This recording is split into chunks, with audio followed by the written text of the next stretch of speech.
We are hoping that between now and 2030, we can help mobilize at least $630 billion. That's a huge amount. Yes, and that is huge when you consider it as a lump sum. But if you break it down, you find out that that's just about $1,000 for everyone in Africa without electricity.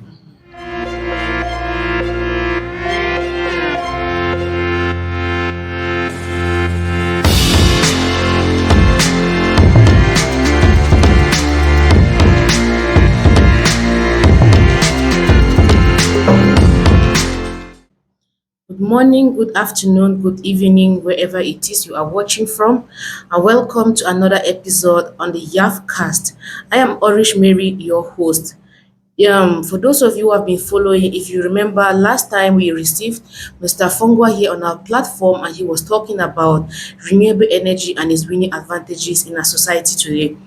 And while talking, he mentioned something which was very important, the 630 campaign, which has been recently launched in Addis Ababa. So we called him back here to talk more about the 630 campaign. So today we are going to be delving deep into the 630 campaign. Mr. Fongwa needs no introduction, as he is the Director of Programs at the African Coalition for Sustainable Energy and Access and is the lead just transition at the Pan-African Climate Justice Alliance. Mr. Fongwa, welcome back to our podcast, and we are glad to receive you here again today. Thank you so much. It's a pleasure to be here and to discuss such an important topic. You're welcome. So last time while talking, you mentioned the 630 campaign, and I'm sure not just myself, but most of the viewers are wondering, what is the 630 campaign? Thank you so much. The 630 campaign is, as the name implies, a campaign that we recently launched, and it's a campaign to encourage donors, both public and private, from within and outside of Africa, to raise sufficient and adequate amounts of money to address the problem of energy poverty on the continent, where we estimate that about 630 million people do not have access to electricity. And so the campaign is calling on these stakeholders, including investors, to mobilize in their different ways and wherever they are, to invest significantly in renewable energy access on the continent. We are hoping that between now and 2030, we can help mobilize at least $630 billion. That's a huge amount. Yes, and that is huge when you consider it as a lump sum. But if you break it down, you find out that that's just about $1,000 for everyone in Africa without electricity. But we believe that investing $1,000 in the lives of those who are currently in darkness can significantly improve their capacity to be productive. It can help them build resilience against the impacts of climate change and other stresses that they may be facing in their communities, and it can help them to be more productive members of society, not just waiting, but getting involved in productive activities like agriculture, like small-scale industries in the rural economies, and help rural economies pick up across the continent. Yeah, and improve livelihoods. Exactly, especially when we consider the fact that most of the people who are facing energy poverty are also the same people who are facing other types of poverty. Exactly. And we think that injecting energy into those communities can help them improve the indicators in the other sectors that they're dealing with. Yeah. So, and basically, those people in the local communities of the sub-Saharan Africa, they are these people who lack not just access to electricity, they equally lack access to finances, and their livelihood is greatly reduced. Yeah. Basically. So, when you guys were launching the 630 campaign, what did you have in mind? Why is the campaign so important? We think that energy is an enabler for productivity in other sectors. So Now, let's take the example of communities that are facing the impacts of climate change and are dealing with droughts and have to irrigate. If you inject electricity into that sector, you can quickly increase their ability to irrigate properly and adequately and even sustainably. If you injected electricity into the health sector, it's estimated that at least 4 in 5 health services in sub-Saharan Africa do not have electricity. So you can see the transformation that's happening in terms of the capacity of health facilities to provide healthcare, but also in terms of access to certain types of treatment that is now not available now in those communities because the medication, the vaccines, and the reagents and whatever you need that are required to provide that kind of treatment require electricity for storage at a certain temperature. Yeah. You can also think in terms of a farmer who is able to store their crops for a little longer, say vegetables, Yeah. because now they can run small cooling facilities in their communities. They're able to negotiate better prices. So there's an overall impact on the ability of those communities to produce more revenue, and there's an overall change in their livelihoods sources, but also in the quality of life that these communities can live. I mean, another example could be in education, Yeah. where schools are now able to carry out after-school programs. In most communities, once it's 3, 4 o'clock when the schools are closed, you cannot carry out any other activity in the school because then you will have to be doing that in darkness. So there's all of these benefits that we think that energy access can provide. Yeah. And let me underscore that in this context, the advocacy is also focusing on a preference for renewable decentralized electricity. The idea being that this is electricity, like I said the last time, that can be deployed at scale. You can have standalone solutions serving specific objectives in one specific location, but you can also have mini grids that can help to solve a number of different localities, a number of different sectors within a community without requiring intensive investments, without requiring expertise that cannot be available at the community level. Yeah, and just to add to what Mr. Fungo has said, just imagine a situation where you are at the hospital and the doctors are performing a surgery and the lights just suddenly go off and they have no standby generator. But in case they were using maybe solar panels and they won't have this issue of light going up because solar panels they trap electricity, they trap the sun, the rays, and store them for use throughout the day. So it's really devastating, most especially for those people in local communities. Because I personally come from a community where people lack access to energy, they still use charcoal to heat up their homes.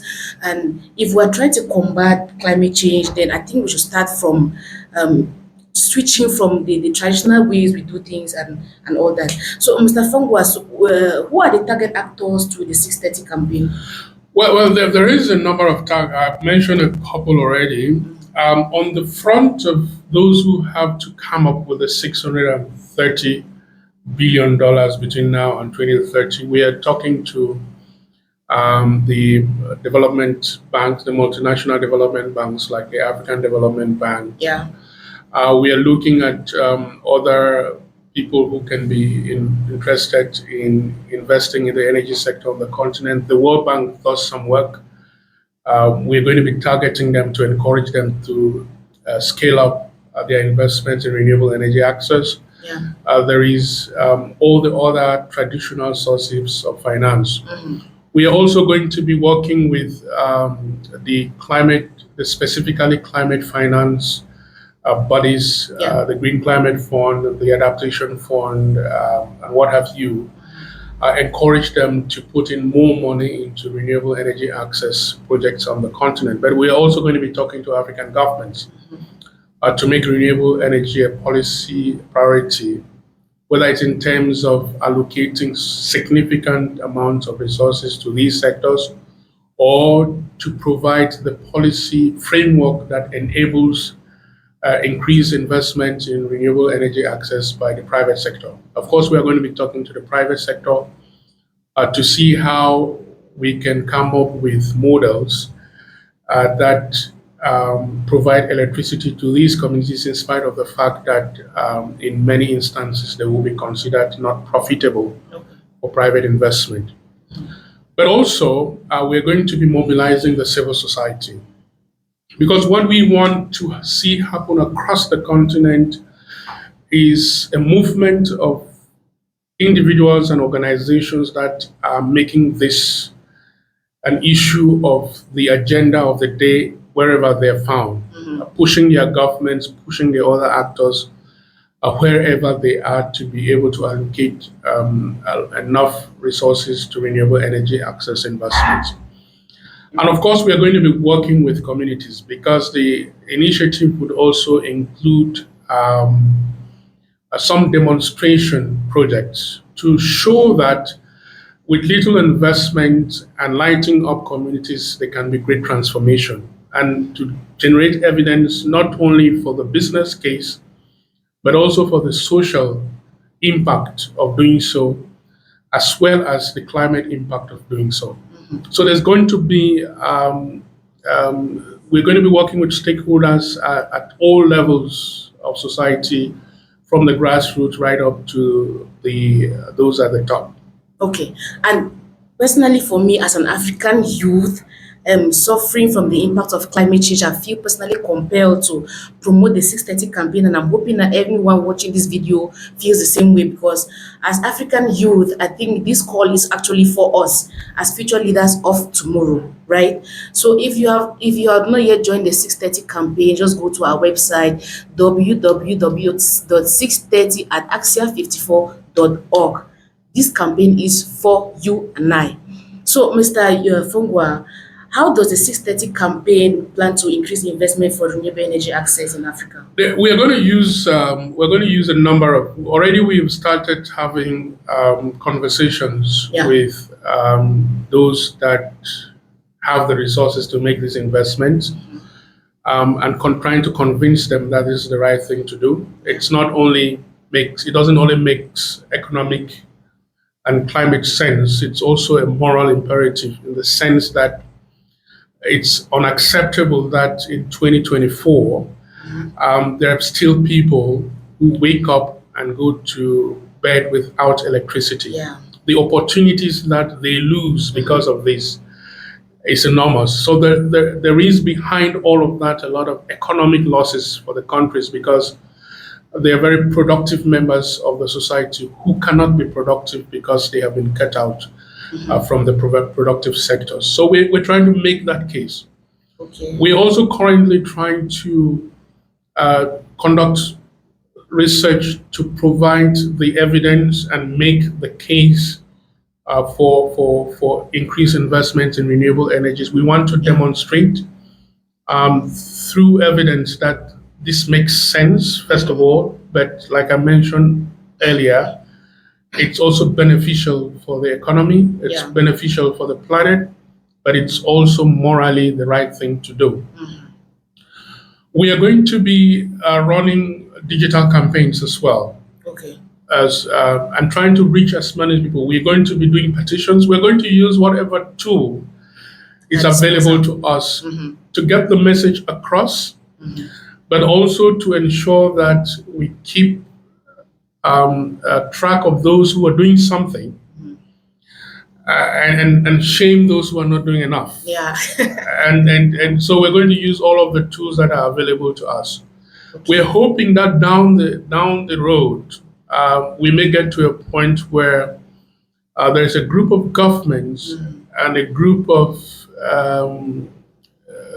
organizations, multilateral organizations. There are a group of unilateral, bilateral development agencies that come together and make a public commitment to invest in renewable energy access in sub-Saharan Africa. And we're hoping that by the time we get to COP29, we should already have a good number of organizations that will be ready to make an announcement that would pave the way for increased investment in renewable energy access on the continent. Yeah, we're really hoping for a positive impact while we go for COP29. And so, Mr. Fongwa, how do you think the public can support the promotion of the 630 campaign? I think the public, like I said, we want to have a movement of people. And this is not only civil society. We want, because renewable energy access is not a civil society problem. But even though we target the civil society primarily, we hope that the general public can stand up. Yeah. In countries, we can make this an issue of the political agenda.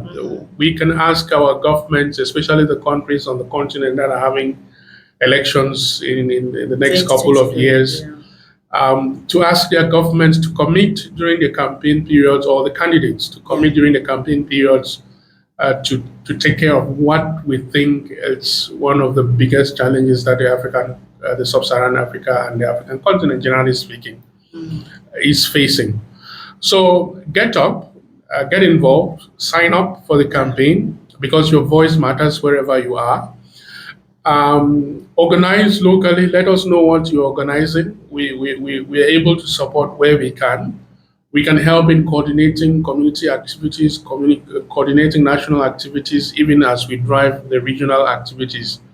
I think everyone can be involved in one way or the other. Yeah.